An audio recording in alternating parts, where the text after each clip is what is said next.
Dan mungkin juga kita bisa kaitkan dengan pilihan-pilihannya. Oh, ternyata pilihannya itu semakin tinggi gitu.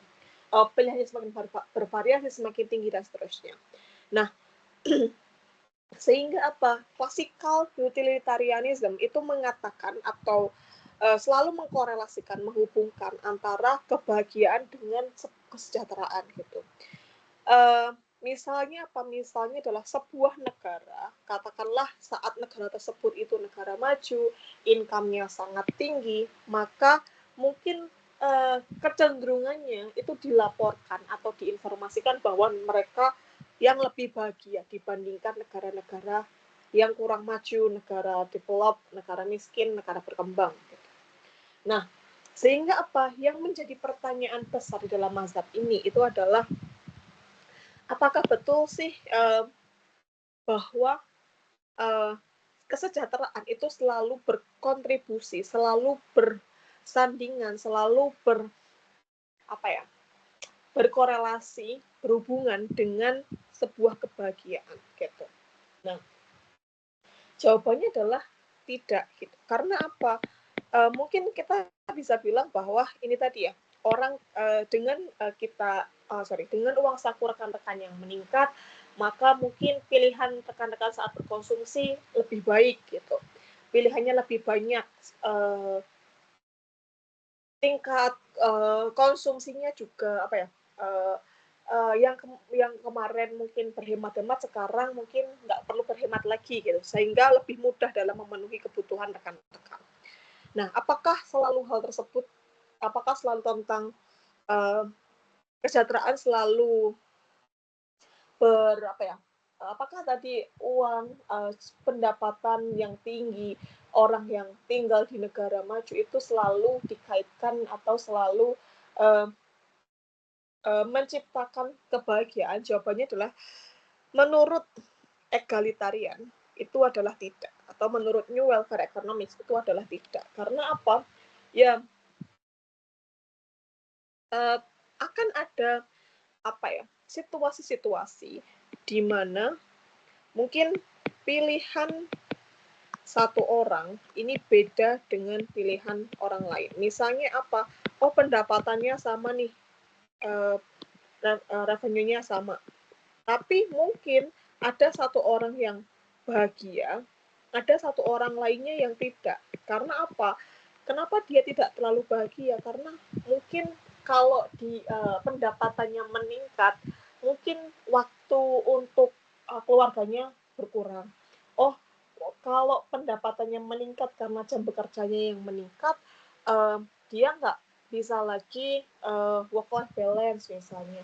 Oh, waktu untuk beribadahnya berkurang dan seterusnya. Nah, sehingga apa? Ya, tidak selalu sederhana bahwa memang kita bisa mengakui bahwa pendapatan penting. Siapa sih yang nggak butuh uang gitu loh.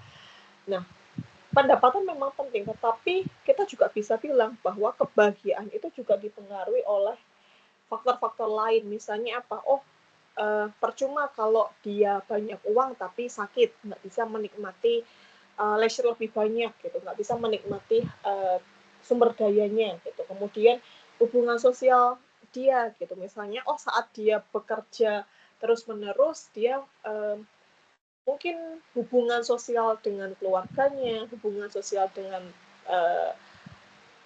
tetangganya itu menjadi bermasalah gitu, karena sekarang menjadi kurang berkomunikasi gitu. Kemudian keamanan, mungkin kenapa sih dengan pendapatan yang meningkat mungkin kita semakin worry, gimana ya kalau nanti uang kita dicuri dan seterusnya.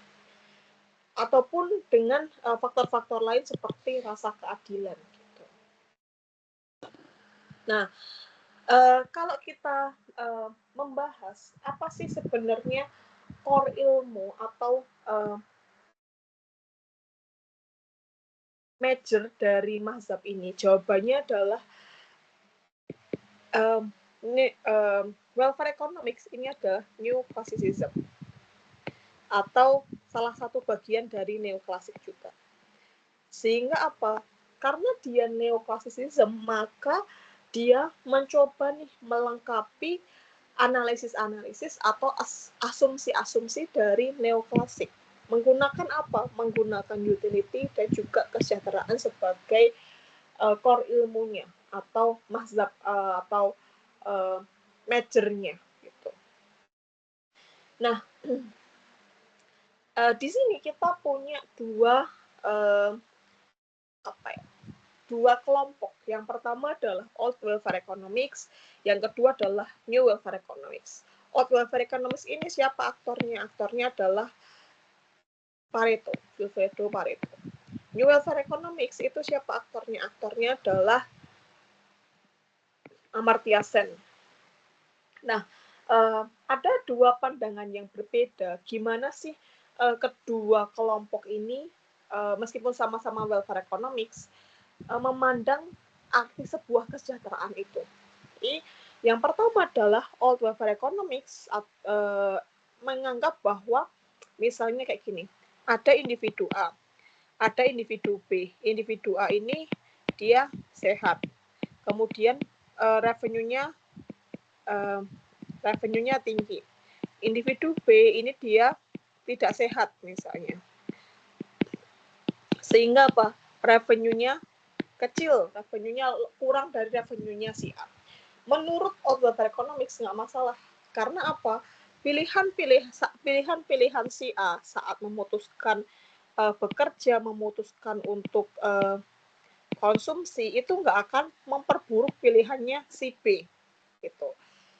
Nah, jadi nggak masalah gitu loh. Ada perbedaan pengelolaan sumber daya, kepemilikan sumber daya itu nggak masalah menurut Wilfredo Pareto. Karena apa? Ya pilihannya si individu A itu tidak akan membuat si individu B ini rugi atau menerima manfaat lebih banyak gitu. Jadi kita bisa bilang bahwa Pareto optimum itu adalah atau Pareto efisiensi itu adalah aksi atau keputusan di mana keputusan satu individu ini tidak membuat individu yang lain better off atau worse off gitu. Nah, sebaliknya nih New Welfare Economics tidak berpendapat tidak memiliki pendapat yang berbeda dibandingkan Old Welfare Economics. Jadi New Welfare Economics itu memandang bahwa apa? Ya kalau kayak gitu itu bukan yang namanya kesejahteraan gitu. Atau New Welfare Economics itu mencoba dengan menambahkan beberapa pemikiran, beberapa asumsi tentang keadilan. Kalau ini tadi loh, ada individu A, dia sehat, revenue-nya tinggi. Individu B, dia tidak sehat, revenue-nya rendah. Menurut Old Welfare, nggak masalah, itu adalah Pareto efisien. Tetapi menurut New Welfare Economics, hal ini yang menjadi masalah. Karena apa? Ya, betternya kalau kita bilang kesejahteraan, ya kesejahteraan itu akan ada korelasinya tentang keadilan, tentang justice misalnya, pemerataan gitu. Sehingga apa? Ya sehingga kita nggak lagi mengatakan bahwa ya nggak masalah ada ketimpangan gitu loh, nggak masalah ada pengelolaan sumber daya atau penguasaan sumber daya yang berbeda antara individu. Tapi kita di sini mencoba di New Welfare Economics itu mencoba bahwa ya terus apakah ini yang dinamakan kesejahteraan tanpa adanya keadilan, tanpa menimbulkan tanpa meningkatkan keadilan, tanpa meningkatkan kesetaraan gitu. Nah, sehingga apa? Sehingga New Welfare Economics ini mencoba untuk menambahkan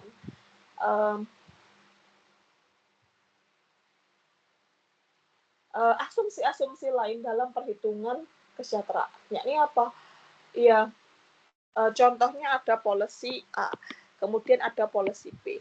Kalau policy A ini lebih memberikan untung kepada si kaya, sedangkan si policy B ini lebih menguntungkan bagi si miskin, si New Welfare Economics akan memilih si policy B.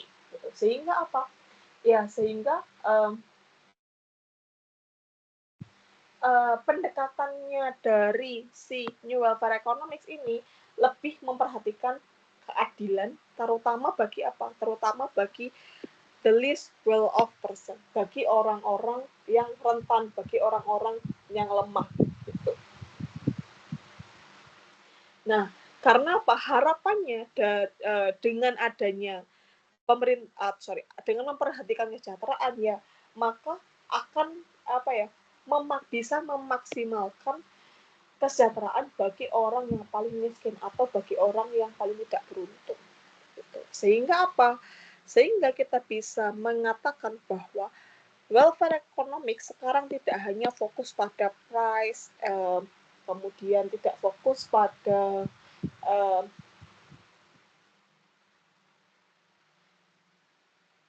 growth saja, tidak hanya fokus pada produksi, tetapi juga fokus pada beberapa permasalahan yang menyangkut dengan keadilan.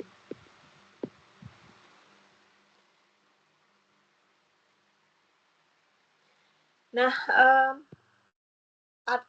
teman-teman kalau nanti mau tanya langsung potong aja ya, langsung open mic, kemudian langsung tanya aja, oke?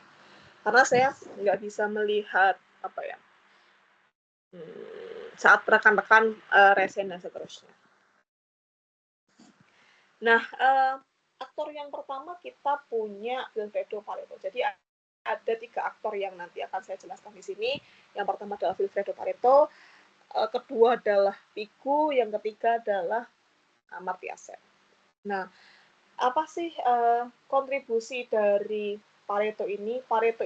Pareto mengatakan bahwa ya sebenarnya kalau masyarakat itu pasarnya adalah kompetitif, maka apa? Biasanya pasar akan kecenderungannya akan bergerak menuju ke keseimbangan gitu. Sehingga apa? Yang mungkin tadinya ada gap nih antara si kaya dan si miskin karena pasar tadi akan kembali ke keseimbangannya, maka si gap ini akan turun gitu. Nah, sehingga apa? Ya pasar ini yang nantinya akan bisa menjelaskan gimana sih interaksi antara harga dan juga gimana sih interaksi antara harga dan juga kuantitas.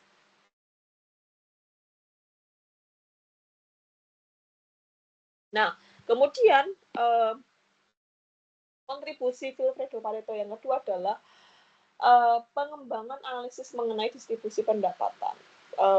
Beliau mengatakan bahwa ya sebenarnya gimana sih pendapatan tersebar di antara masyarakat. Nah, kalau pasarnya itu adalah pasar yang kompetitif, maka ya endian tidak ketimpangan tadi karena meskipun seseorang buat keputusan yang memaksimalkan sumber dayanya, meskipun sumber dayanya berbeda, kalau pasarnya kompetitif, endian juga akan serata kok, gitu menurut Vilfredo Pareto. Nah,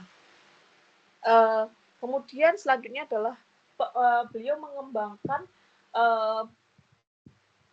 konsep Pareto efisiensi. Tadi sudah saya jelaskan atau saya singgung sedikit bahwa konsep ini adalah yang menjadi dasar penting dalam ekonomi kesejahteraan, khususnya di out welfare economic. Bahwa apa? Ya, ini ada di samping gambar di samping kanan ini. Ya pilihan-pilihan seseorang itu tidak membuat yang lainnya buruk atau tidak membuat yang lainnya menjadi lebih baik. Misalnya apa? Oh, pemerintah ingin meningkatkan welfare economics atau kesejahteraan bagi rakyat-rakyatnya. Tetapi kita juga tahu bahwa apa? Bahwa kesejahteraan individu itu tidak bisa dihitung pun hanya diketahui oleh individu-individu tersebut. Nah, sehingga apa? Ya, alasan-alasan ini itu bisa menjadi justifikasi kenapa sih pilihan individu itu Pareto efisien gitu. Di mana apa? Ya mereka akan melakukan suatu insentif, mereka akan berdagang, mereka akan berjualan, mereka akan konsumsi untuk apa? Untuk meningkatkan kesejahteraan mereka sendiri. Gitu. Sehingga apa? Ya mereka akan berinteraksi sedemikian rupa sampai mereka mencapai titik equilibrium, sampai mereka berkompromis, bersepakat, kemudian di mana pilihan mereka itu tidak membuat yang lain memburuk atau membaik gitu. Nah, selanjutnya adalah kontribusi Pareto lainnya, yakni adalah tentang konsep mengenai utilitas, bahwa apa ya, untuk menganalisis pilihan konsumen, kita nggak harus nih mengukur kepuasan secara pasti. Misalnya apa?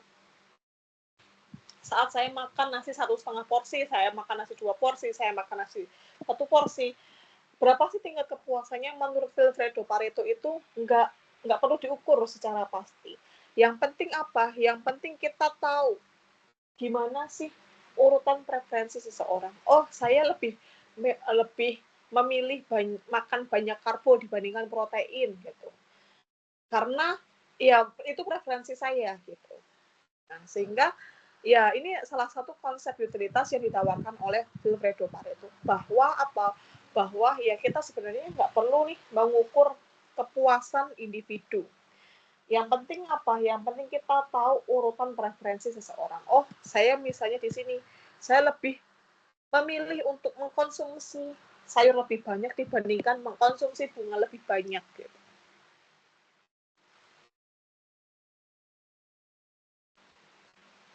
Nah, selanjutnya adalah konsep Pareto optimal. Kita tahu bahwa sangat apa ya, tidak mungkin bahwa apa keputusan kita meningkatkan kesejahteraan itu enggak merugikan atau memberikan manfaat bagi orang lain. Nah, sehingga apa? Ya sehingga mungkin disinilah kita perlu peran pemerintah di dalamnya. Mungkin ini satu ya. Nah, kemudian apa? Tetapi kita bisa loh sebenarnya memperbaiki pilihan-pilihan kita melalui apa? Perubahan alokasi yang kita punya. Misalnya apa? Oh, kita punya Pareto Frontier di sini, atau kita ibaratkan Pareto Frontier sebagai budget line kita. Kita bisa konsumsi di A, kita bisa konsumsi B, kita bisa konsumsi di C. Nah, saat saya mengkonsumsi di A, mungkin itu belum yang dinamakan Pareto efisien, karena apa? Saya tidak memaksimalkan sumber daya yang saya punya. Nah, kemudian saya membuat perubahan alokasi nih. Oh ya udah, saya memaksimalkan budget line yang saya punya aja, entah di titik B atau di titik C gitu. Nah, perubahan alokasi yang membuat saya itu merasa lebih baik, mungkin tingkat kepuasan saya lebih meningkat, itu yang dinamakan Pareto improvement.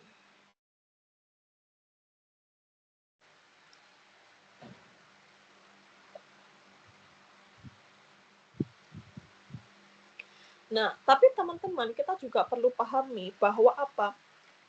Lebih baik atau lebih buruk itu adalah subjektif masing-masing orang. Misalnya apa? Oh, mungkin ada yang pengen mengkonsumsi sayur lebih banyak di titik C. Tapi ada juga mungkin yang mau mengkonsumsi bunga lebih banyak di titik B. Nah, di titik B atau titik C ini adalah subjektif gitu. Nah, sehingga apa? Kita bisa mengatakan bahwa utility function itu adalah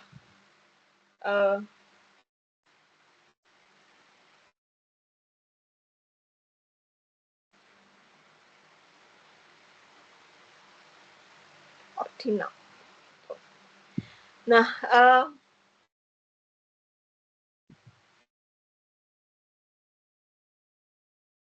dan kita tahu bahwa ya indifferent curve itu tidak berpotongan satu sama lain.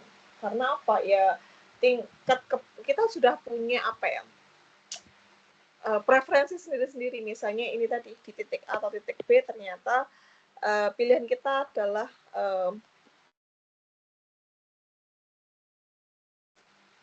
berbeda karena apa? Menghasilkan kepuasan yang berbeda. Seperti itu. Sehingga apa?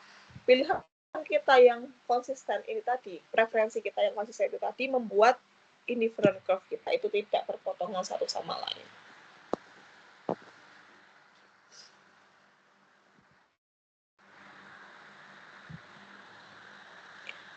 Nah, atau selanjutnya ada PIKU.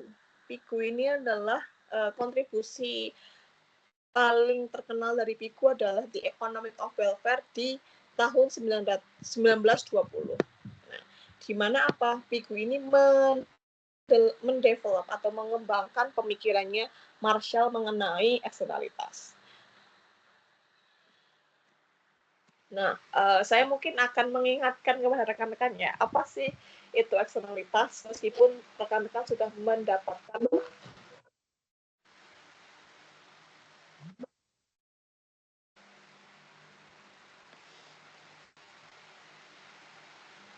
Apakah saya sudah terhubung lagi?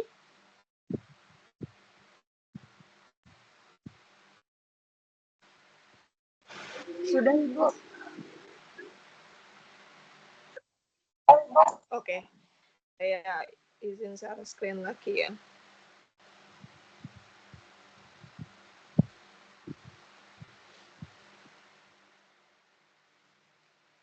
Nah, saya akan mengingatkan rekan-rekan pada apa sih definisi eksternalitas, meskipun rekan-rekan sudah mendapat di market failure saat PTI Mikro. Eksternalitas itu adalah setiap tindakan yang kita lakukan itu mungkin memberikan dampak baik positif atau negatif yang tidak kita perhitungkan. Gitu. Nah, dan dampak tindakan kita yang positif atau negatif itulah yang menjadi justifikasi yang cukup kuat. Kenapa sih kita butuh government intervention di dalam pemerintah? Nah, misalnya apa? Misalnya adalah eksternalitas negatif, yakni adalah saat seseorang itu menghasilkan tindakan atau aktivitas seseorang itu menghasilkan eksternalitas negatif, maka apa? PIKU menyarankan kita harus mengkolek pajak. Untuk apa? Untuk mengontrol aktivitas yang menghasilkan eksternalitas negatif ini. Nah, selanjutnya gimana saat eksternalitas positif? Saat eksternalitas positif berarti kan tindakan kita itu kan memberikan manfaat gitu. Memberikan manfaat berarti apa? PIKU ini menyarankan pemerintah untuk memberikan subsidi. Untuk apa? Untuk lebih bisa kegiatan kita itu bisa lebih berdampak lagi. Nah, contoh nyatanya nih rekan-rekan, eksternalitas positif, eksternalitas negatif. Mungkin dengan adanya kampus Undip bisa menimbulkan dua eksternalitas sekaligus. Misalnya apa? Oh, eksternalitas positifnya apa? Oh, saat rekan-rekan semester depan itu adalah KKN, maka bisa menyebarkan atau mentransfer ilmu rekan-rekan kepada masyarakat, mengaplikasikan ilmu-ilmu yang sudah rekan-rekan pelajari kepada masyarakat dan seterusnya. Sehingga apa? Memberikan dampak positif atau eksternalitas positif. Sebaliknya, ada momen-momen tertentu di mana apa? Adanya kampus itu memberikan eksternalitas negatif melalui apa? Kemacetan misalnya, melalui jam istirahat tetangganya yang mungkin terganggu misalnya. Sehingga apa? Ya setiap tindakan kita, setiap kegiatan yang kita lakukan itu akan menghasilkan eksternalitas atau dampak yang kita tidak perhitungkan di awal, baik dampak positif maupun dampak negatif. Nah, kalau tadi Pigovian subsidi itu kan menyarankan bahwa harusnya pemerintah mendukung nih kalau ada tindakan yang menghasilkan eksternalitas negatif didukung dengan adanya subsidi. Kemudian gimana dengan eksternalitas negatif? Saat ada eksternalitas negatif, PIGO ini menyarankan pemerintah harus mengkolek pajak, menarik pajak. Karena apa? Ya pajak ini kan bisa kita bilang kos tambahan ya. bagi si perusahaan. Sehingga apa? Saat pajak ini dinaikkan karena eksternalitas negatif, maka biaya produksi itu akan mungkin naik. Sehingga apa? Selanjutnya adalah perusahaan akan mengkontrol tindakan eksternalitas, tindakan mereka yang menghasilkan eksternalitas negatif. Nah, sehingga apa? Kenapa sih pemerintah menarik pajak bagi dari si poluter? Tujuannya bukan semata-mata untuk menaikkan national income, menaikkan pendapatan akan pajak, bukan karena hal itu. Tapi lebih karena gimana sih caranya si pemerintah itu mengkontrol tindakan eksternalitas negatif ini sehingga apa? Tidak mungkin tidak meningkatkan pencemaran mungkin sehingga perusahaan terdorong untuk mengurangi aktivitas yang atau terdorong untuk mengurangi eksternalitas negatif mereka.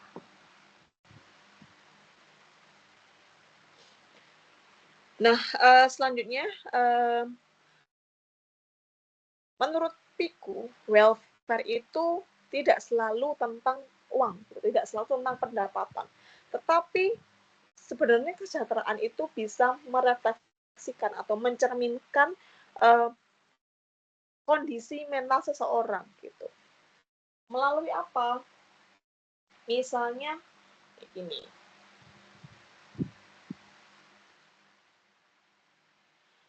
Misalnya adalah melalui rasa puas, rasa senang.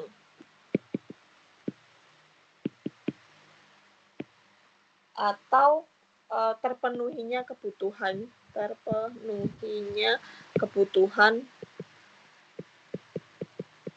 si individu gitu. Nah, dan Piku itu juga mendefinisikan, mengklasifikasikan dua kesejahteraan, yakni adalah kesejahteraan individu dan juga kesejahteraan si sosial gitu. Kalau kesejahteraan individu, ya gimana sih tingkat kepuasan saya, tingkat kesejahteraan saya saat-saat tertentu misalnya. Tapi kalau kesejahteraan sosial ya berarti adalah gabungan dari kesejahteraan seluruh masyarakat. Nah, Piku ini itu juga mengatakan bahwa sebenarnya ada loh hubungan antara national income dan kesejahteraan. Kita bisa lihat dari mana? Kita bisa lihat dari dua kondisi ini. Yang pertama adalah kesejahteraan itu akan naik. Ketika apa? Ketika national income meningkat. Sehingga apa? Tadi sebenarnya kita tidak perlu mendebat ya bahwa ya orang-orang yang tinggal di negara maju itu mungkin dilaporkan dengan atau biasanya kaitkan bahwa mereka semakin sejahtera. Itu mungkin betul juga. Nah, tetapi kondisi kedua juga sama pentingnya, yakni adalah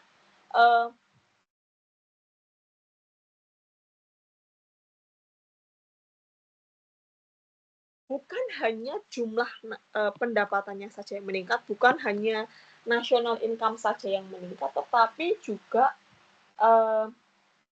gimana sih cara si national income itu dibagi, gitu. Sehingga apa?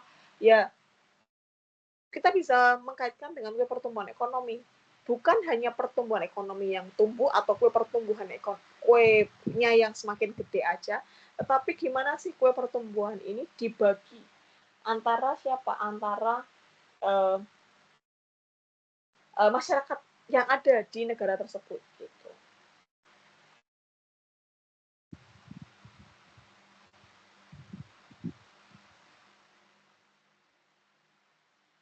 Nah, sehingga apa kita juga bisa mengkaitkan dengan contoh berikut, misalnya negara A. growth ekonominya tinggi, tetapi sharing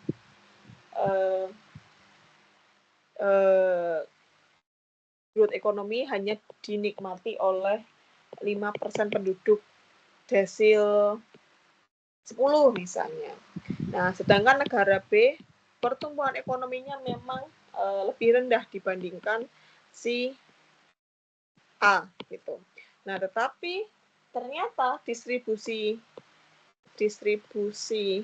income-nya, distribusi growth ekonominya itu lebih merata. Sehingga apa? Ya, menurut Piku ini negara mana yang memiliki kondisi sosial lebih baik, ya negara B. Gitu. Nah, selanjutnya Piku juga menjelaskan gimana kalau si national income atau pertumbuhan ekonominya stagnan, konstan. Apa yang harus dilakukan? Yang harus dilakukan adalah mengalirkan income atau pendapatan dari penduduk kaya ke penduduk miskin. Sehingga apa? Sehingga kesejahteraan bisa meningkat. Karena apa? Kalau kita melihat kayak gini, kenapa sih bantuan langsung tunai diterimanya oleh penduduk miskin? Ya karena 600.000 atau 1 juta di tangan penduduk miskin itu lebih bermanfaat, lebih esensial dibandingkan 600.000 atau 1 juta di tangan penduduk kaya. Gitu.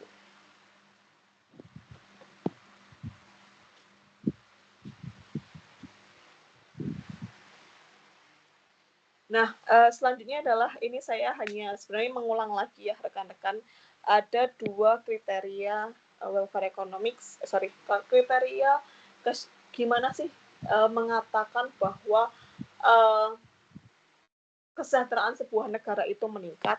Pertama dilihat dari kenaikan dari national income. Kenaikan dari national income without dropping the share of the poor, and kemudian selanjutnya adalah gimana kemudian restrukturasi ekonominya yang apa? Yang lebih sejahtera itu berarti apa menurut Piku? Berarti ada tambahan sharing, ada tambahan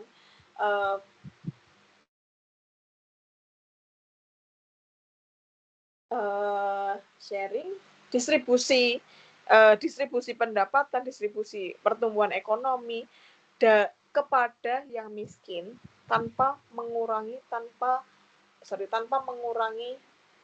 national income. Nah, tapi Piku juga mengatakan bahwa ya ada beberapa asumsi yang menurut Piku ada beberapa asumsi yang harus kita ketahui juga. Yang pertama adalah ya setiap orang itu mencoba memaksimalkan utilitas mereka. Kemudian tingkat kepuasan itu bisa dibandingkan antar individu. Berlaku juga law of diminishing marginal utility of income.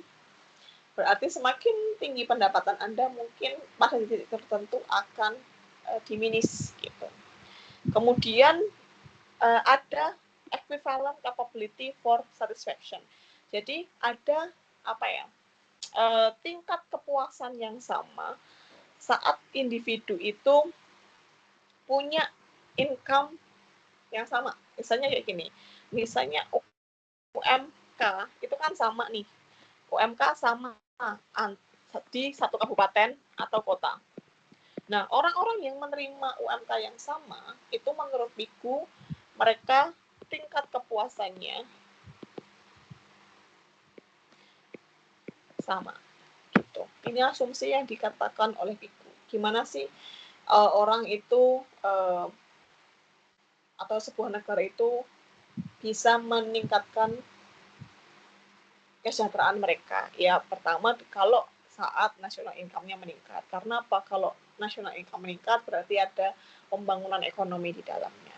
Kemudian yang kedua yakni adalah gimana sih kemudian sharing atau ada nggak sih perubahan struktur atau tambahan manfaat yang diterima oleh si miskin gitu. Nah, tapi dengan beberapa asumsi ini.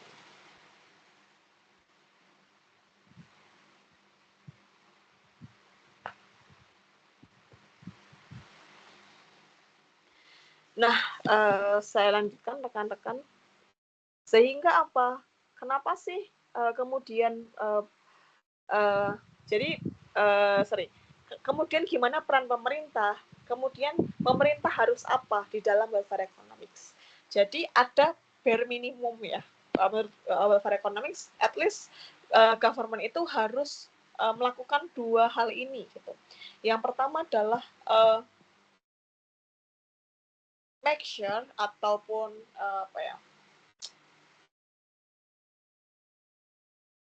menjamin bahwa property laws atau hak kepemilikan itu dilindungi. Sehingga apa? Ya, kondisi yang diasumsikan di welfare economics itu kan perfect kompetitif, gitu. PPS gitu. Sehingga no one actor in this market has power to rule, has power to regulate the market. So apa yang terjadi? Yang terjadi adalah Pareto efisien. Karena apa? Ya banyak penjual, banyak pembeli, kemudian ada pasar, banyak komoditasnya, sehingga apa? Pilihan-pilihan yang dibuat oleh masyarakat, pilihan-pilihan yang dibuat oleh si individu itu adalah Pareto efisien, tidak merugikan orang lain, juga pun tidak memberikan manfaat, tidak ngefek lah bagi orang lain, baik memberikan manfaat atau merugikan. Nah, kemudian bare minimum pemerintah yang kedua adalah at least pemerintah harus melakukan redistribusi income, harus melakukan redistribusi pendapatan. Untuk apa? Untuk meningkatkan keadilan, untuk meningkatkan kesetaraan gitu. Sehingga apa? Yang mungkin tadi ada ketimpangan di dalamnya. Setelah pemerintah melakukan redistribusi income, maka yang terjadi adalah the least being of orang-orang yang tidak punya capital, tidak punya modal, orang-orang yang kurang beruntung. Nah, orang-orang yang kurang beruntung itu bisa dapat tambahan income, tambahan modal, sehingga apa? Sehingga mereka melakukan selanjutnya adalah melakukan insentif ekonomi. Nah, sebenarnya kalau kita melihat, ya kita bisa bilang bahwa pemerintah itu punya peran yang besar di dalam ekonomi gitu. Tetapi apakah betul nih tindakan pemerintah itu selalu tepat? Nah, menurut welfare economics ini selalu mempertanyakan atau selalu mempertanyakan kebijakan pemerintah ataupun selalu mempertanyakan aksi-aksi dari pemerintah. Melalui 3 pertanyaan ini. Apakah akan berkonsekuensi terhadap pemerataan keadilan? Apakah meningkatkan efisiensi? Apakah biayanya masuk akal? Kalau jawaban dari ketiga pertanyaan ini adalah iya, berarti pemerintah bisa ikut campur tangan. Pemerintah interven, gitu aja. Nah, tetapi kalau jawabannya adalah no, entah salah satu atau salah dua, jawabannya adalah no, atau ketiganya adalah no, berarti government kita sebenarnya tidak butuh peran pemerintah di dalamnya. Contohnya apa? Contohnya adalah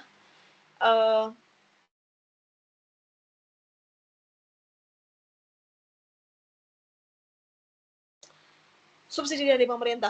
Contohnya adalah kas asisten dari pemerintah. Misalnya adalah ada BLT gitu. Apakah BLT itu akan meningkatkan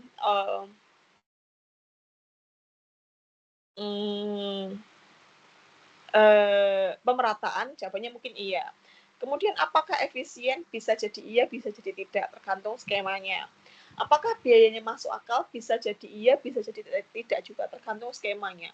Tidak efisien kalau penerimanya di desil sampai desil 10, sampai desil 8, 9, dan seterusnya.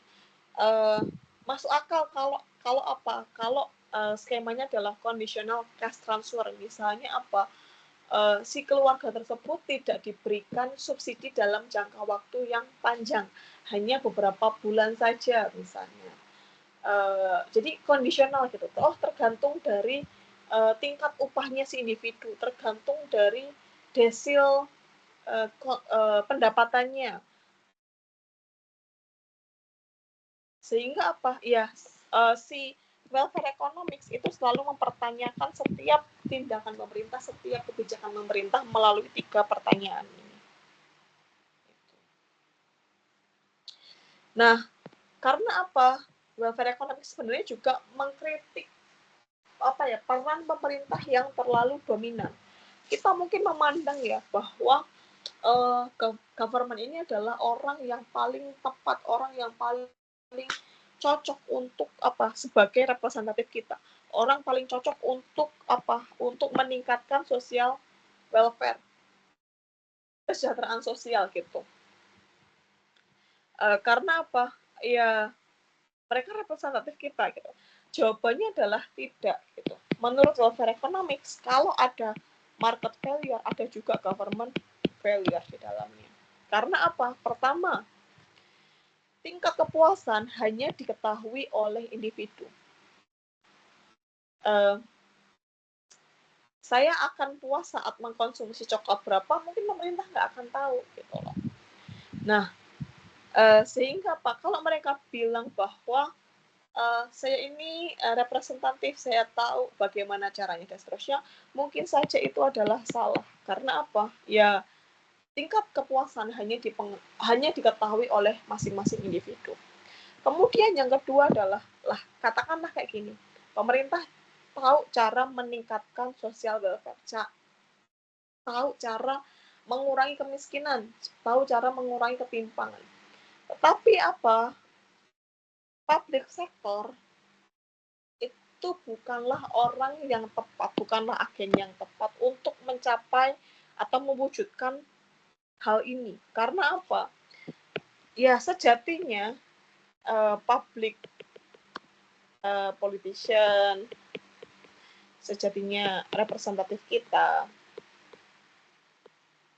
itu adalah individu-individu ya, di mana apa individu-individu ini yang mencoba memaksimalkan utilitas mereka.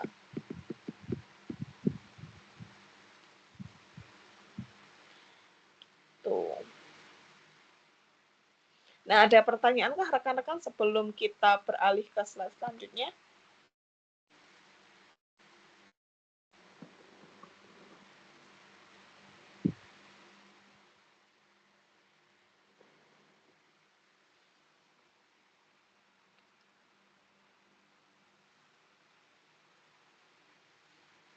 Nggak ada? Kalau nggak ada, saya lanjutkan. Selanjutnya adalah New Welfare Economics atau gimana sih pemikirannya si Amartya Sen. Jadi kita kan tadi punya nih saya lupa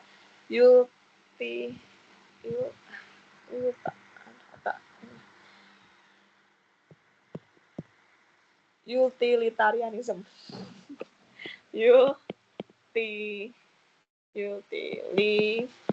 utilitarian sama kita punya egaliter. Nah, utilitarian ini apa? Dia yang old welfare. Egaliter ini apa? Dia yang new welfare. Nah, kita bisa melihat perbedaan antara si utilitarian sama egaliter di sini. Jadi, yang pertama ada 2 individu, rekan-rekan. Ada individu A, ada individu B. Di mana apa? Kita bilang atau kita asumsikan bahwa individu A ini adalah individu yang kaya, dia yang sehat. Kemudian individu B ini adalah dia yang miskin misalnya, atau dia yang mungkin tidak beruntung atau tidak sehat. Sehingga apa?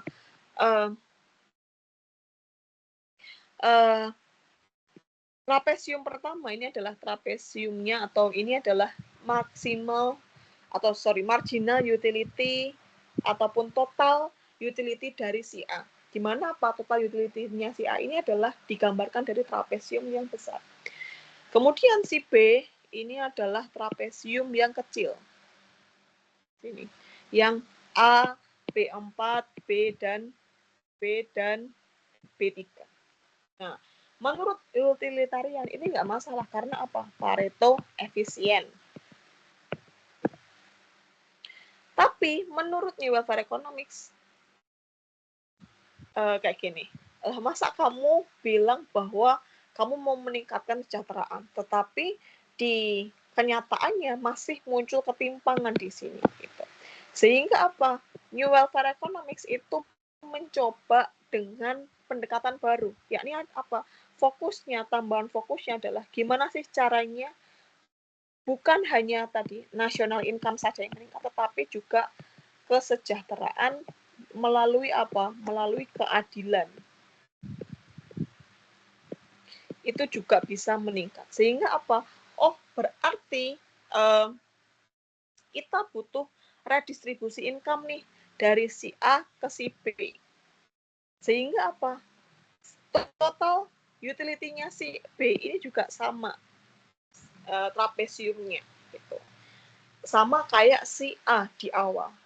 Nah, melalui apa? Oh, mungkin melalui pemerintah kolek pajak, setelah kolek pajak, pajaknya di redistribusi kepada si orang yang tidak beruntung tadi. Gitu. Sehingga apa?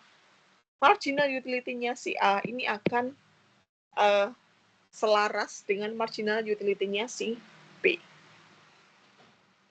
Nah, jadi teman-teman sudah bisa membayangkan ya apa sih perbedaan antara utilitarian atau old welfare economics dengan egaliter atau new welfare economics.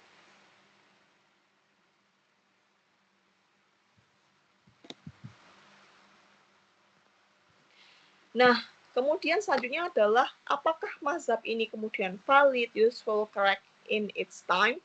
Jawabannya adalah selalu iya. Karena apa? Ya, welfare economics mencoba menjawab permasalahan-permasalahan yang ada di masa mereka. Yakni adalah saat ada Great Depression, ada revolusi industri, ketimpangan itu semakin meningkat. Gitu. Nah,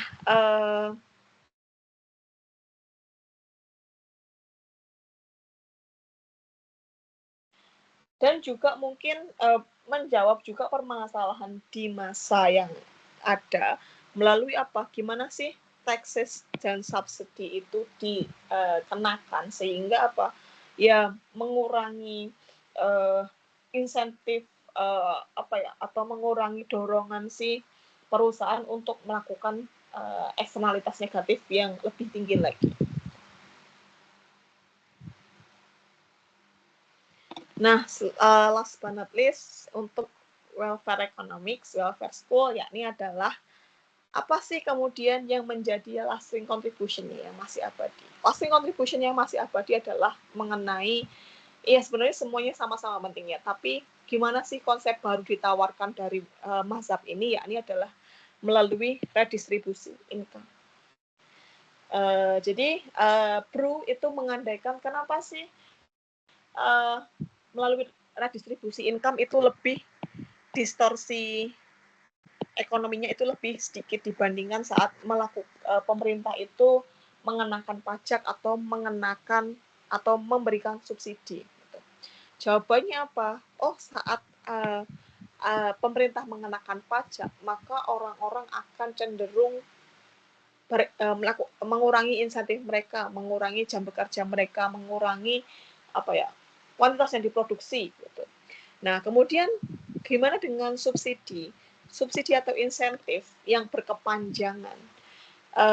Maka apa? Akan membuat orang-orang berperilaku moral hazard. Di mana apa? Mereka akan tetap stay, akan tetap bertahan atau tetap berada di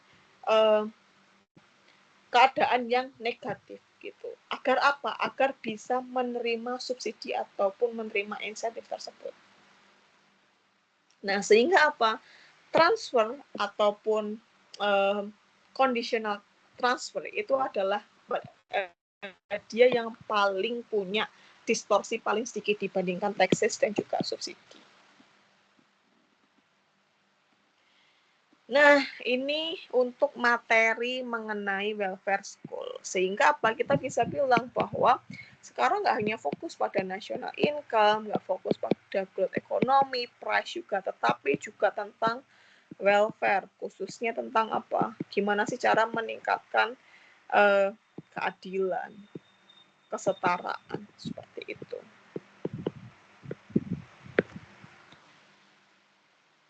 Nah, rekan-rekan, ini adalah part 1 kita tentang tentang welfare economics. Ada pertanyaankah dari rekan-rekan sebelum kita mungkin break 10 menitan ya, rekan-rekan? Break 10 menit per sensi, dan kemudian kita lanjutkan di Genshin. Ada pertanyaankah?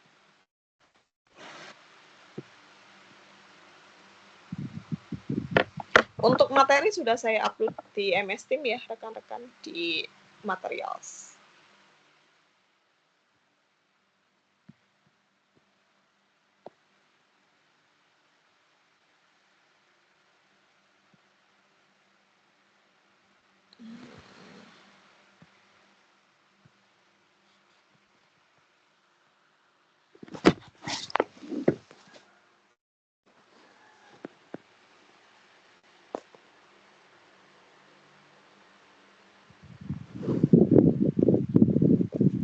Nggak ada pertanyaan dari rekan-rekan? Oke, kita break 10 Mohon maaf menitan. Ibu, izin bertanya untuk absen malam ini itu sudah diabsenkan oleh Bu Fatima atau bagaimana ya Ibu? Kalian QR code ya, sambil kita istirahat.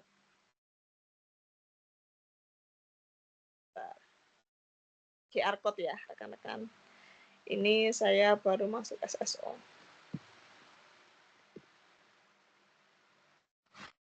Baik Bu.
Oke, kita lanjutkan ya rekan-rekan tentang Keynes.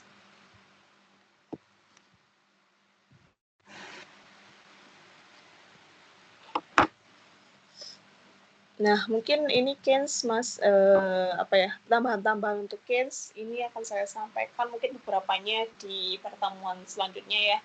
Nanti perbandingan antara Keynes dan neoklasik misalnya, dan juga ada beberapa tambahan-tambahan baru untuk Keynes yang nanti akan saya sampaikan di pertemuan selanjutnya saja. Oke, sebelum presentasi dimulai. Nah, ini adalah Keynes dan ini adalah latar belakangnya. Jadi setelah Perang Dunia Pertama,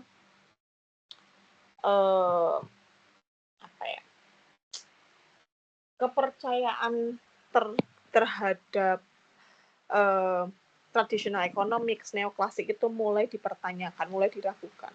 Karena apa? Jerman yang pertumbuhan ekonomi atau ekonomi Jerman yang kolaps, kemudian juga munculnya ujian-ujian lainnya, yakni adalah keresahan sosial dan politik yang menyebabkan revolusi komunis di Rusia pada masa itu. Nah, setelah itu sebenarnya masa-masa 1920-an itu kan sebentar.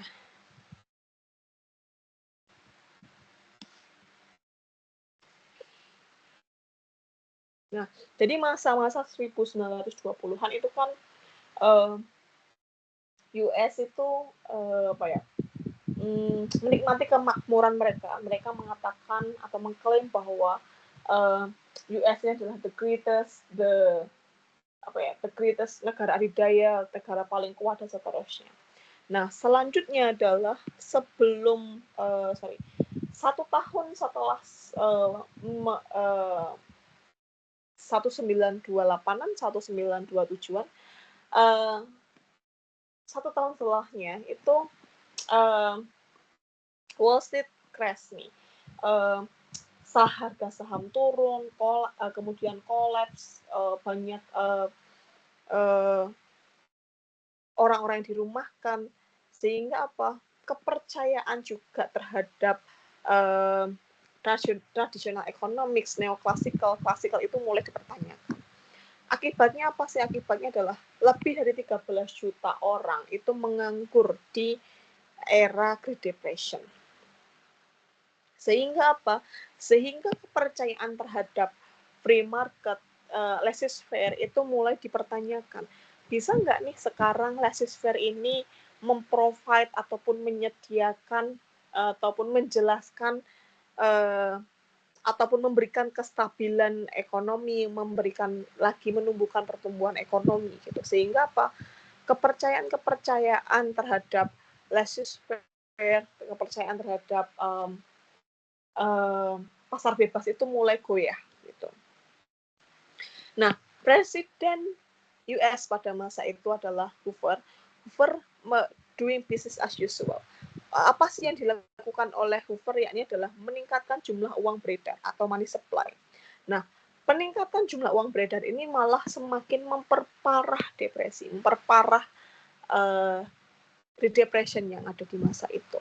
Nah, kemudian sebenarnya di tahun 1933 atau sebenarnya Keynes itu sudah mempublikasikan bukunya ya rekan-rekan sebelum 1933. Saya agak lupa tahunnya.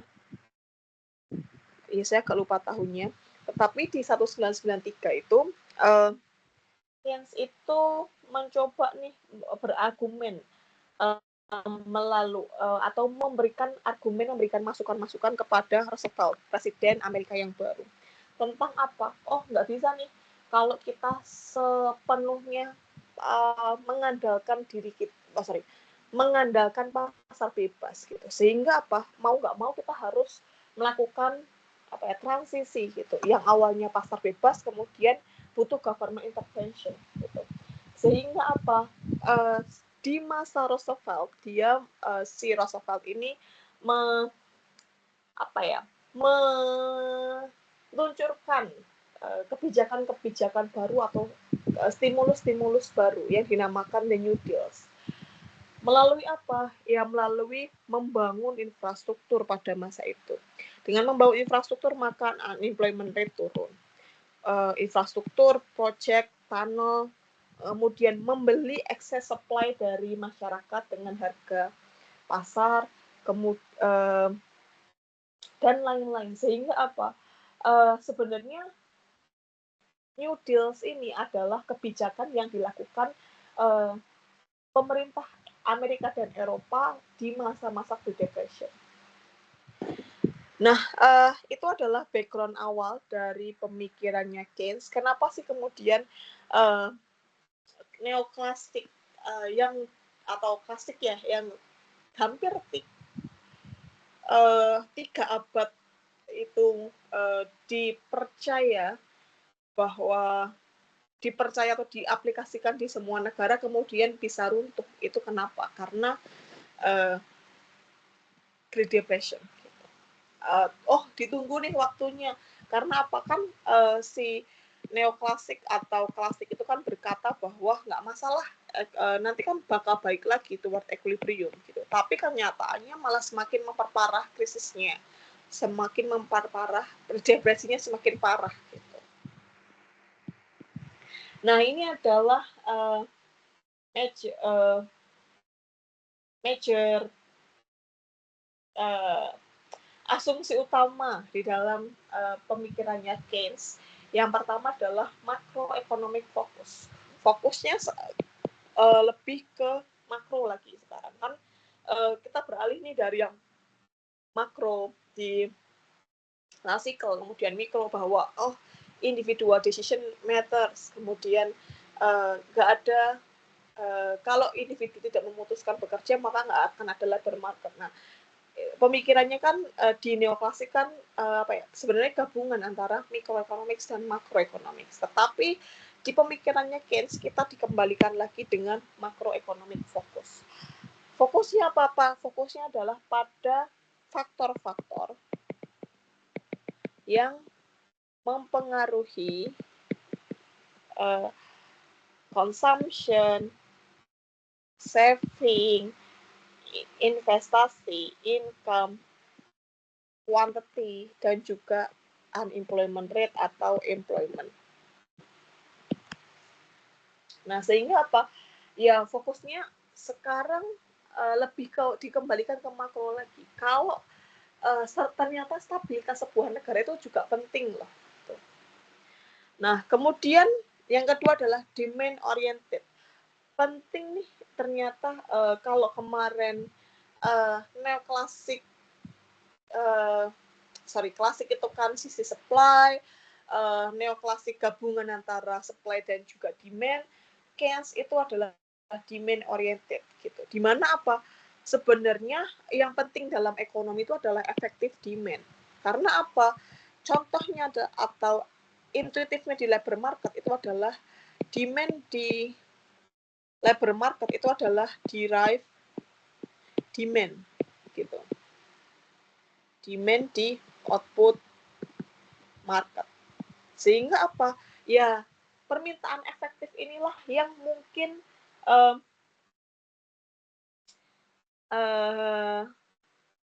menentukan berapa banyak yang akan diminta, kemudian berapa sih jumlah tenaga kerja yang akan diserap dan seterusnya. Sehingga apa? Ya, sebenarnya kita bisa mengekspektasikan, memproyeksikan berapa sih komoditas dari efektif demand-nya. Berapa sih permintaan sebenarnya itu seberapa besar. Kemudian kita harus produksi seberapa banyak. Sehingga apa? Tidak ada lagi excess supply di dalam pasar. Sehingga tidak akan ada lagi penumpukan barang atau yang diproduksi itu ya pada kesempatan kerja penuh gitu. Nah, kemudian yang ketiga, asumsi pokok yang ketiga itu adalah di pasar ternyata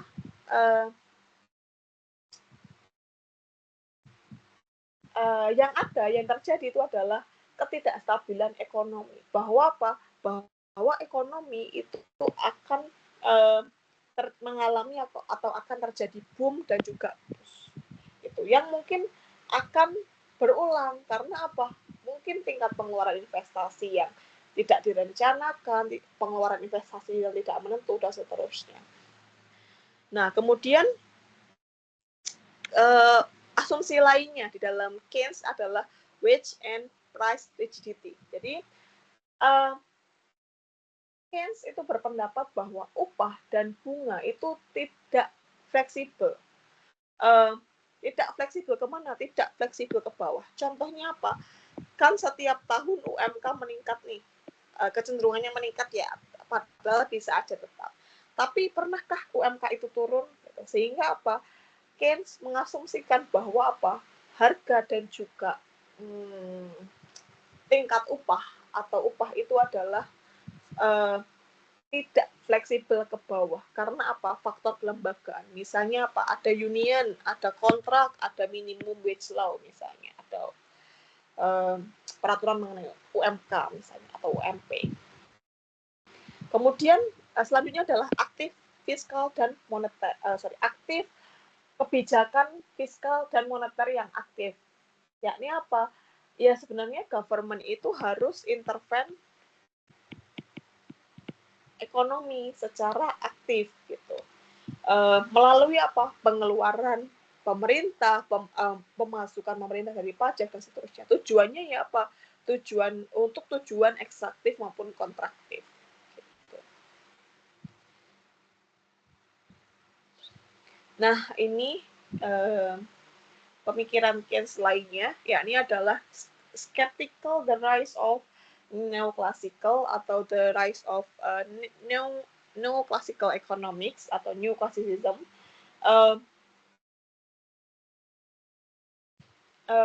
Keynes ini berpendapat bahwa apa? Ya sebenarnya kita tidak bisa berpangku tangan pada free market aja gitu. Karena apa? Ya sebenarnya kalau asumsi di free market itu adalah full employment, maka hal ini tidak terjadi gitu. Atau free market yang end akan full employment itu tidak terjadi di dunia nyata. Nah, selanjutnya adalah macroeconomics and intervention. Karena apa? Menurut Keynes, mikroekonomis, ekonomi mikro ataupun perilaku kita tidak mungkin tidak apa ya, tidak selalu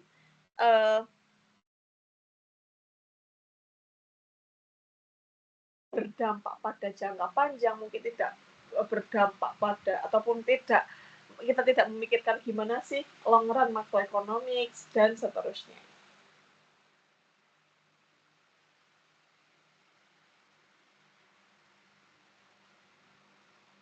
Karena apa? Ya, kenapa sih fokusnya Keynes itu di makroekonomi lagi ya? Karena mungkin asumsi neoklasik itu ya kepake ya, karena kan orang akan mencoba memaksimalkan utilitasnya. Misalnya apa? Oh saat apa ya? Rupiah melemah saat ini, mungkin ada perilaku individu yang mungkin memang pengen maksimalkan utilitasnya. Oh kapan lagi nih saya bisa apa ya, saya agak lupa namanya, saya nggak bisa mikir nih, jual beli exchange rate, saya agak lupa namanya apa. Nah, dia banyak memainkan atau jual beli dolar rupiah karena memanfaatkan situasi gitu. Nah, sehingga apa? Orang ini tidak memikirkan short run macroeconomic stability gitu. Nah, kemudian apa sih gebrakan ataupun kontribusinya Keynes yang kita ketahui ya adanya government intervention tadi melalui apa? Government spending atau government income atau Oke. Kemudian consumption itu adalah fungsi dari Y. Oh, berapa sih konsumsi yang mau kita terima ya tergantung dari disposable income gitu. Dimana apa sebenarnya marginal propensity to consume itu adalah kurang dari 1 dan juga saving itu bisa negatif. Ini yang mungkin besok akan saya jelaskan singgung sedikit ya rekan-rekan di pertemuan selanjutnya. Kemudian konsep mengenai inflasi dan juga monetaris. Ini juga mungkin yang akan saya jelaskan selanjutnya juga ya. Mohon maaf rekan-rekan.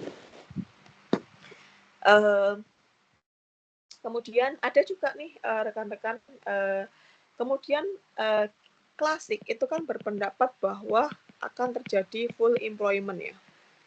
Nah, Keynes itu tidak berpendapat demikian, no full employment.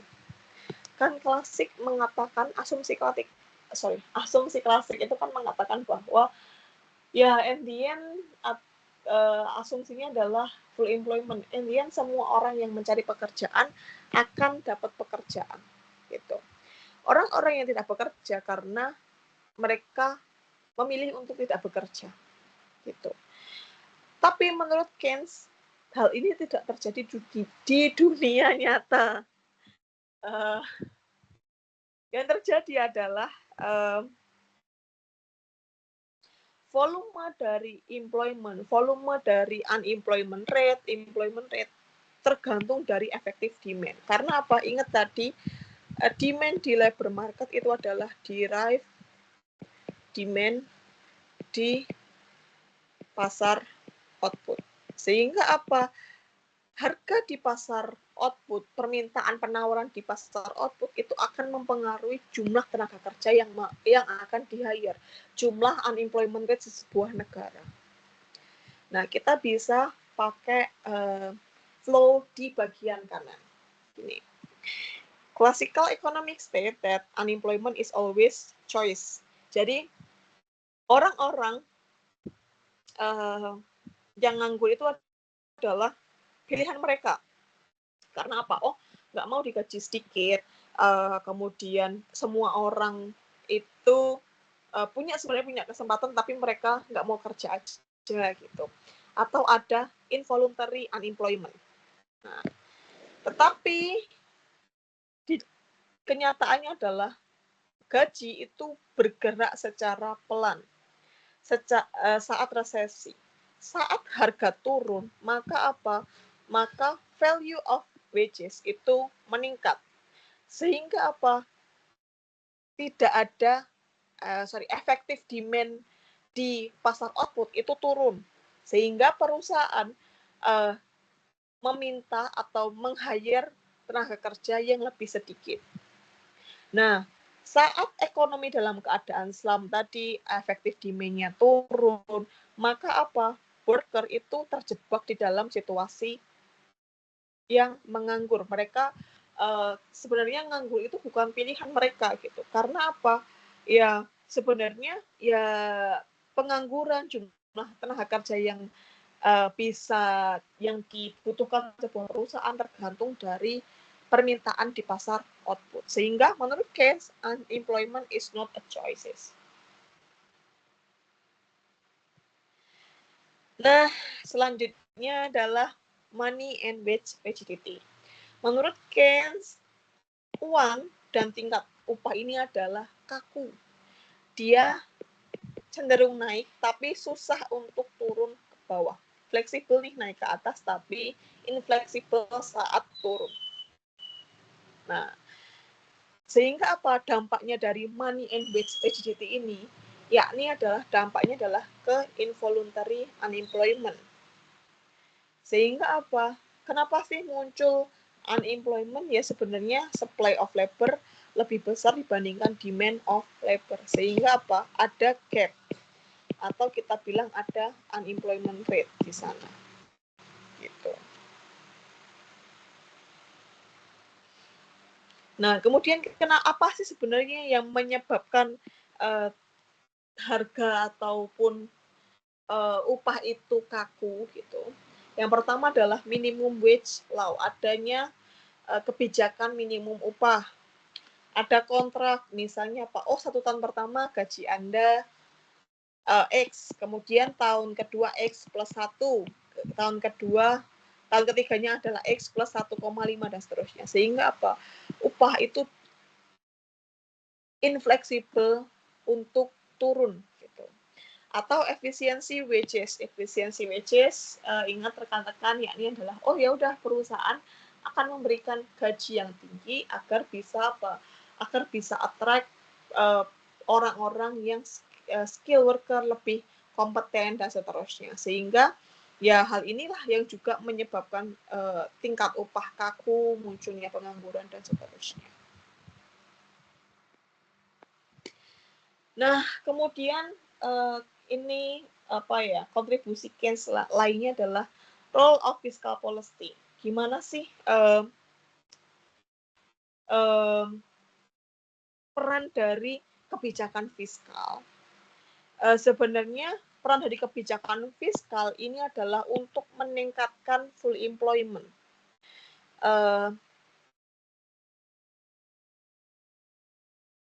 Full employment di mana? Bukan yang tidak ada pengangguran ya. Karena apa?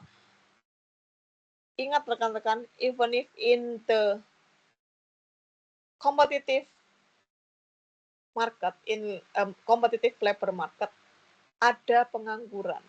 Karena apa? Kita butuh match nih antara si perusahaan dan pekerja. Full employment yang mana? Full employment yang natural rate of employment. Nah, melalui apa? Melalui kebijakan pemerintah di dalamnya.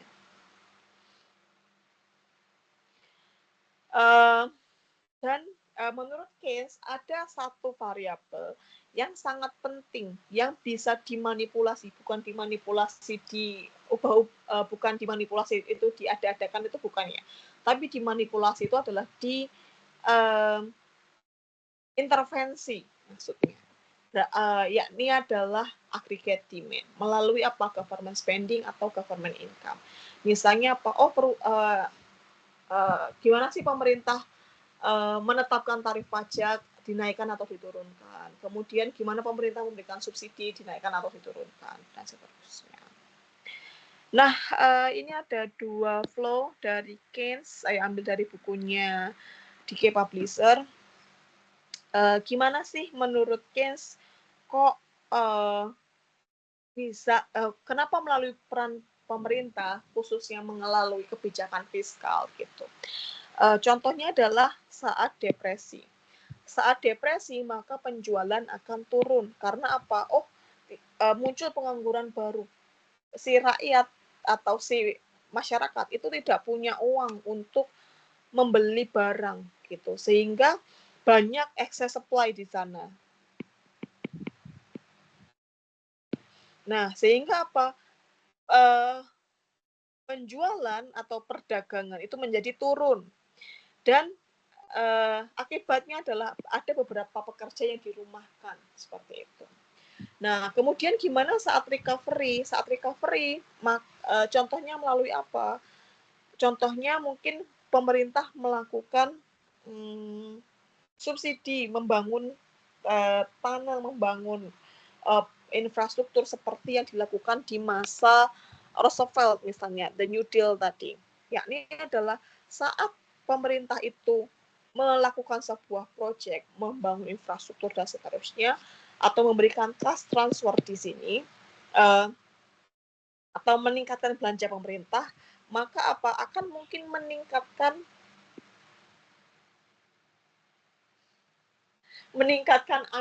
employment, meningkatkan tingkat mengurangi pengangguran gampangnya. Nah, karena apa? Ya, banyak orang yang mungkin bekerja yang bisa di-hire saat pemerintah melakukan proyek, melakukan kegiatan pembangunan infrastruktur dan seterusnya. Atau yang kedua, saat pemerintah memberikan cash transfer, maka si rumah tangga yang tadi tidak punya income, mereka bisa berkonsumsi.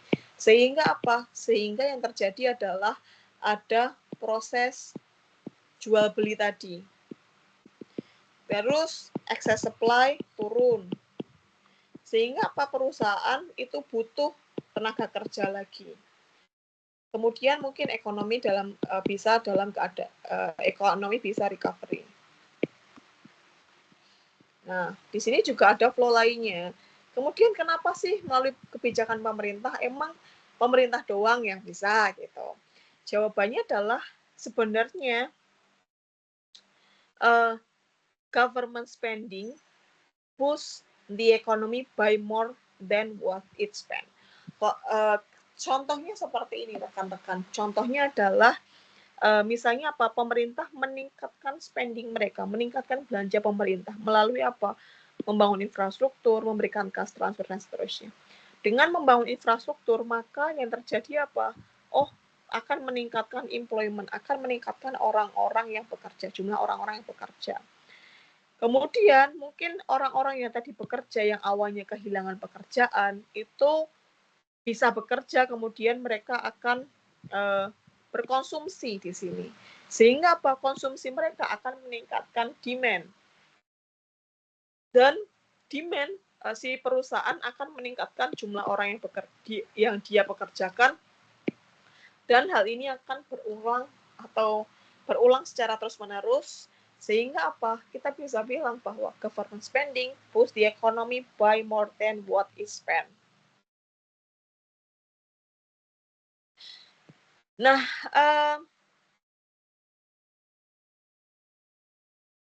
valid, useful, correct in its time, jawabannya adalah selalu iya. Karena apa? Menjawab permasalahan-permasalahan yang ada di masanya Keynes, di masa Great Depression, di mana apa? Terjadi perang dunia, kemudian depresi di seluruh dunia, Great Depression, sehingga apa? Membuat pemikiran neoklasik, klasik tentang laissez-faire itu semakin tidak dipercayai lagi gitu. Nah, sehingga apa? Ya itu sehingga valid pada masanya. Kemudian gimana dengan usefulnya? Usefulnya adalah melalui effective demand. Kan si klasik itu kan bilang bahwa supply always gets its own demand. Tapi kenyataannya ada depresi yang menyebabkan excess supply. Ada excess supply pun juga di saat ekonomi sedang baik-baik saja. Sehingga apa? Usefulnya Keynes itu melalui apa? Ya melalui effective demand yang dia kemukakan, kontribusinya tentang effective demand. Bahwa apa? Ya kita nggak selalu berpikiran atau perusahaan itu sebenarnya kalau mau produksi ya harusnya mempertimbangkan permintaan realnya gitu, bukan hanya produksi aja tapi nggak ada yang beli. Akibatnya apa? Ya dia mungkin si perusahaan nggak akan survive gitu. Nah kemudian mungkin pandangan lainnya adalah tentang full employment ya, yang mungkin tidak bisa di dalam dunia nyata kita tidak bisa mencapai full employment. Karena apa? Ya ada beberapa asumsi, ada beberapa kebijakan yang membuat kita tidak mencapai full employment. Misalnya apa? Wage rigidity, kekakuan upah atau kekakuan harga. Kemudian di sisi lain ada juga penetapan upah minimum, kemudian efektif demand tadi, dan seterusnya. Nah, ada juga rekan-rekan kritik terhadap pemikirannya si Keynes. Keynes meng-underestimate kemungkinan perubahan teknologi dan juga perubahan investasi yang mungkin dianggap Keynes itu adalah hal yang konstan. Padahal ya kalau menurut pemikirannya, saya agak lupa aktornya, kemarin di Institutional Economics itu kan bilang bahwa technological progress is quicker than the change in human behavior gitu. Nah kemudian Keynes juga terlalu dikritik tentang apa? Tentang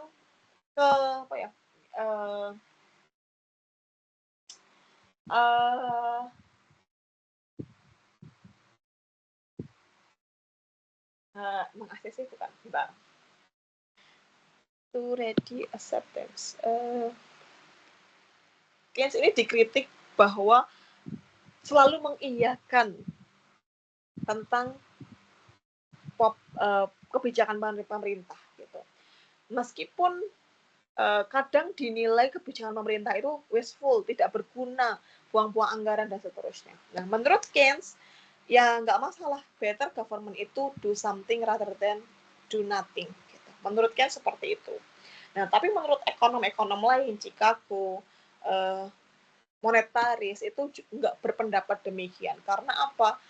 Ya, terlalu ikut campur tangannya pemerintah itu juga nggak baik dalam perekonomian gitu.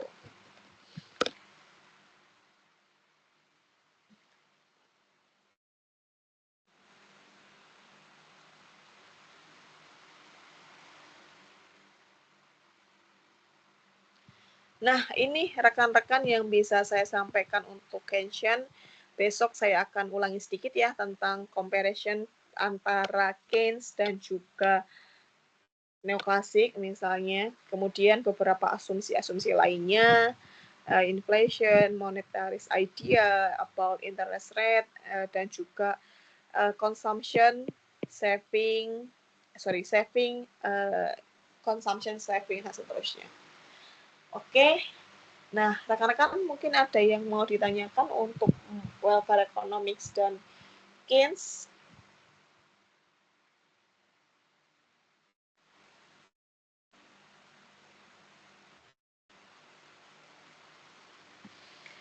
Mohon maaf kalau saya mungkin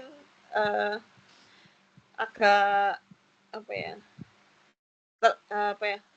libet karena ini udah diminis. Nah, jadi mungkin tadi agak salah-salah dikit gitu, tapi saya koreksi juga kok tadi. Nah, gimana rekan-rekan, adakah pertanyaan terkait dengan welfare economics dan Keynesian? Mungkin kita tunggu 1 atau 2 menit ya. Ada yang belum bisa presensi kah? Mumpung masih bisa. 47 hadir.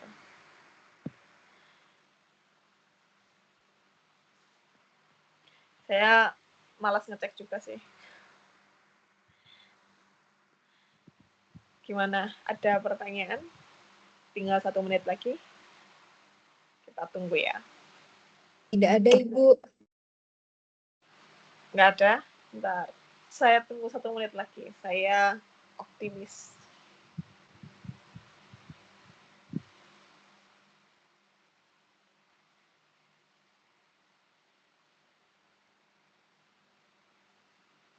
Oh, ini saya ingat sedikit nih.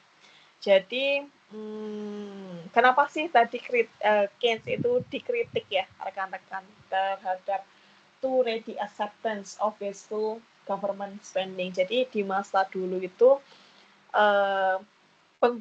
penggunaan handuk sekali pakai bagi government atau kayak seperti itulah ya kurang lebihnya. Nah, kenapa sih hal itu nggak apa-apa gitu loh? Kok hal itu kan wasting money, wasteful money, wasteful government spending. Kenapa hal itu dilakukan gitu? Nah, menurut Keynes ya tadi better government do something rather than to doing nothing at all gitu. Karena apa? Oh ya sebenarnya itu memang bukan kebijakan yang bagus juga, tetapi ya mungkin saat itu dibutuhkan karena apa? Biar bisa meningkatkan employment dan seterusnya. Tapi di dalam kehidupan nyata apakah hal ini mungkin juga berlaku? Ya tergantung dari konteksnya juga ya rekan-rekan. Nah, nggak ada pertanyaan dari rekan-rekan. Mungkin saya bisa akhiri ya untuk perkuliahan kali ini. Terima kasih atas partisipasi dan kehadiran rekan-rekan. Happy weekend, happy holiday. Kita akan ketemu minggu depan dengan skema yang sama, 40 menit pertama introduction dari saya, review materi dan seterusnya, kemudian 40 menit kedua presentasi dan presentasi selanjutnya. Oke. Terima kasih. Saya end for all ya. Rekan-rekan.